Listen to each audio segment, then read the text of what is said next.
ವೀಕ್ಷಕರೇ, ಎಲ್ಲರಿಗೂ ನಮಸ್ಕಾರಗಳು. Welcome to my channel. Gilli ಇಲ್ಲದಿದ್ದರೆ ಕಾವ್ಯ ಝೀರೋ ಅನ್ನೋದನ್ನು ಕುಟುಂಬಸ್ಥರ ಮಾತಿನಿಂದಲೇ ಸಾಬೀತಾಯ್ತಾ ಅನ್ನೋ ದೊಡ್ಡ ಪ್ರಶ್ನೆ ವೀಕ್ಷಕರಲ್ಲಿ ಹುಟ್ಟುಹಾಕಿದೆ. ವೀಕ್ಷಕರೇ, ಹೌದು, ಬಿಗ್ ಬಾಸ್ ಮನೆಯಲ್ಲಿ ಕುಟುಂಬಸ್ಥರ ಭೇಟಿ ಸಂದರ್ಭದಲ್ಲಿ ಕಾವ್ಯ ಅವರ ತಾಯಿ ಮತ್ತು ಸಹೋದರ ಮನೆಯ ಮೂಲ ನಿಯಮಗಳನ್ನು ಉಲ್ಲಂಘಿಸಿದ್ದಾರೆ. ಗೇಮ್ ಪ್ಲಾನ್, ಸ್ಟ್ರಾಟಜಿ ಮತ್ತು ಸೋಷಿಯಲ್ ಮೀಡಿಯಾ ಹ್ಯಾಂಡ್ಲಿಂಗ್ ಬಗ್ಗೆ ಮಾತನಾಡಿದ್ದಾರೆ. ಇದಕ್ಕಾಗಿ ಬಿಗ್ ಬಾಸ್ ಕಾವ್ಯ ಅವರ ತಾಯಿ ಮತ್ತು ಸಹೋದರನನ್ನು ಮನೆಯ ಮುಖ್ಯ ದ್ವಾರ ತೆರೆದು ಹೊರಗೆ ಹೋಗುವಂತೆ ಸೂಚಿಸಿದ್ದರು. ಕಾವ್ಯ ಕಣ್ಣೀರಿಟ್ಟು ಕ್ಷಮೆ ಕೂಡ ಕೇಳಿದ್ದಾರೆ.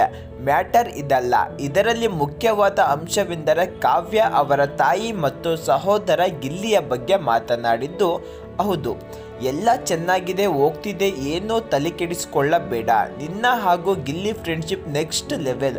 ನ್ಯಾಮಿನೇಷನಲ್ಲಿ ಗಿಲ್ಲಿ ಹೆಸರು ತಗೊಳ್ತೀಯ, ಗಿಲ್ಲಿಯಿಂದ ಕಾವ್ಯ ಅಂತ ನಿನಗೆ ಆಗದೇ ಇರೋರು ಹೇಳ್ತಿರೋದು ಎಂದು ಸಲಹೆ ನೀಡಿದ್ದಾರೆ.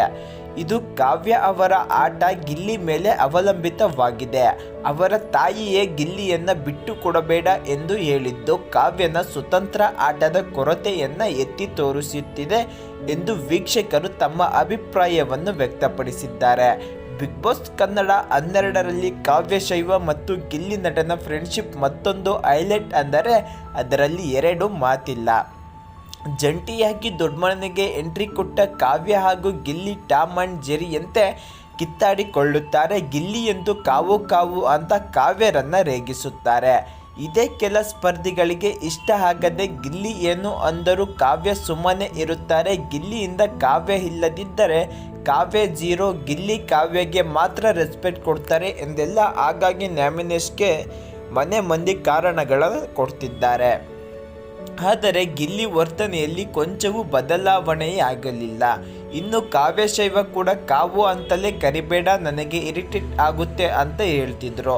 ಇದೀಗ ಕಾವ್ಯ ಅವರ ಮನೆಯವರೇ ಗಿಲ್ಲಿಯನ್ನು ಬಿಟ್ಟು ಕೊಡಬೇಡ ಅಂತ ಹೇಳಿದ್ದು ವೀಕ್ಷಕರಿಗೆ ಯಾಕೋ ಸರಿ ಅನ್ನಿಸುತ್ತಿಲ್ಲ. ಈ ಘಟನೆಯ ನಂತರ ಟ್ವಿಟರ್ನಲ್ಲಿ ಹಲವು ಪೋಸ್ಟರ್ಗಳು ಹರಿದಾಡಿವೆ. ಇದುವರೆಗೆ ಅತಿ ದೊಡ್ಡ ಪತನ ಕಾವ್ಯ ಗಿಲ್ಲಿ ಝೀರೋ ಎಂದು ಅವರ ಕುಟುಂಬವೇ ಪರೋಕ್ಷವಾಗಿ ಸಾಬೀತುಪಡಿಸುತ್ತಿದೆ. Game over. ಕಾವ್ಯ ಶೈವ ಪ್ರತ್ಯೇಕವಾಗಿ ಆಡಲು ಪ್ರಯತ್ನಿಸುತ್ತಿರುವಾಗ ಈ ರೀತಿಯಾದ ಆಲೋಚನೆಗಳು ಕಾವ್ಯಳ ಆಟವನ್ನು ಹಾಳು ಮಾಡಲೆಂದು ಅವರ ಸಹೋದರ ಬಂದನು.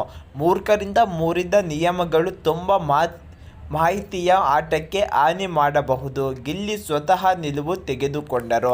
ವೀಕ್ಷಕರೇ, ಇದರ ಬಗ್ಗೆ ನಿಮ್ಮ ಅಭಿಪ್ರಾಯ ಏನೆಂದು ತಪ್ಪದೆ ಕಮೆಂಟ್ ಮಾಡಿ.